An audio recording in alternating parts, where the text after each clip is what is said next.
Bangkok এই শহরটি অসংখ্য নাইট ক্লাব ও ট্রাফিক জ্যামের জন্য বিখ্যাত। পৃথিবীর মানচিত্রে থাইল্যান্ডের আকৃতি অনেকটা হাতির মতন দেখতে লাগে। এরই রাজধানী হলো ব্যাংকক। পৃথিবীর মধ্যে বিনোদনের সেরা স্থান হলো ব্যাংকক। ব্যাংকককে এশিয়ার পাপের স্থান হিসেবে ধরা হয়। এই শহরটি lady boy show, parlour, ping pong show নামে বিখ্যাত। আগে ব্যাংকককে প্রাচ্যের ভেনিস বলে অভিহিত করা হতো।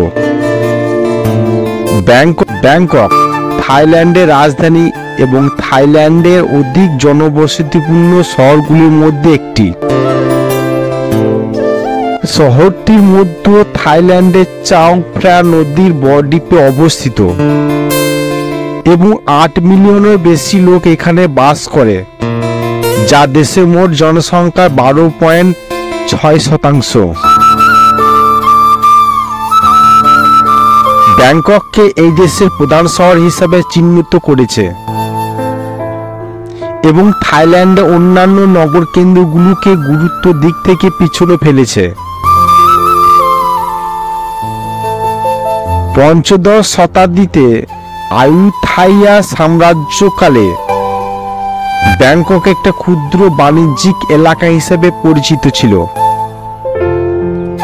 সময়ের সাথে শহরটি বেড়ে ওঠে। 1980 এবং 1990 এর দশকে এশীয় বিনিয়োগের উত্থানকালে অনেক বহুজাতিক কর্পোরেশন ব্যাংকককে তাদের আঞ্চলিক সদর দপ্তর প্রতিষ্ঠা করে। বর্তমানে আর্থিক ও বাণিজ্যিক কেন্দ্রে ব্যাংকক একটি আঞ্চলিক শক্তির নাম। পরিবহন এবং স্বাস্থ্যসেবায় শহরটি আন্তর্জাতিক কেন্দ্র এবং শিল্প, ফ্যাশন এবং বিনোদনের মধ্যমণি হিসেবে আত্মপ্রকাশ করেছে। ব্যাংকক দ্রুত উন্নয়ন লাভ করলেও সুস্থ নগর পরিকল্পনা অভাব সৃষ্টি হয়েছে। শহরের সাথে অসামঞ্জস্যপূর্ণ কিছু গগনচুম্বী অট্টালিকা এবং অপর্যাপ্ত অবকাঠামো।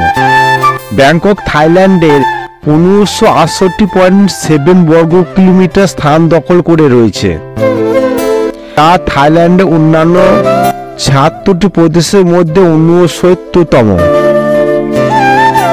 থাইল্যান্ডের অন্যান্য অঞ্চলের মতো ব্যাংককের জলবায়ু কোপেন জলবায়ু শ্রেণীর অন্তর্গত ক্রান্তীয় সাভানা জলবায়ু এবং এতে দক্ষিণ এশিয়া মৌসুমী বায়ুর প্রভাব বিদ্যমান।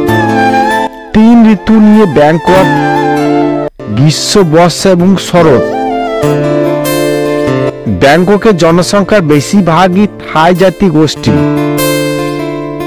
যদিও জাতীয় আদমশুমারিতে নগরী জাতিসত্তা সম্পর্কিত বিবরণ নথিভুক্ত না হওয়ার নগরী জাতিসত্তা তথ্য ধারণ করা কষ্টকর। শহরের জনসংখ্যা অধিকাংশই বৌদ্ধ ধর্মাবলম্বী। অন্যান্য ধর্মের মধ্যে রয়েছে ইসলাম ধর্ম, খ্রিস্টান এবং হিন্দু। ব্যাংকক থাইল্যান্ডের অর্থনৈতিক প্রাণকেন্দ্র এবং দেশটি বিনিয়োগ এবং উন্নয়নের কেন্দ্রস্থল।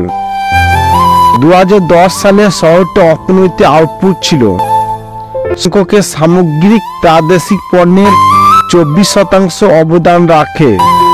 এরপরই আছে পণ্য উৎপাদন, যা 14.3%।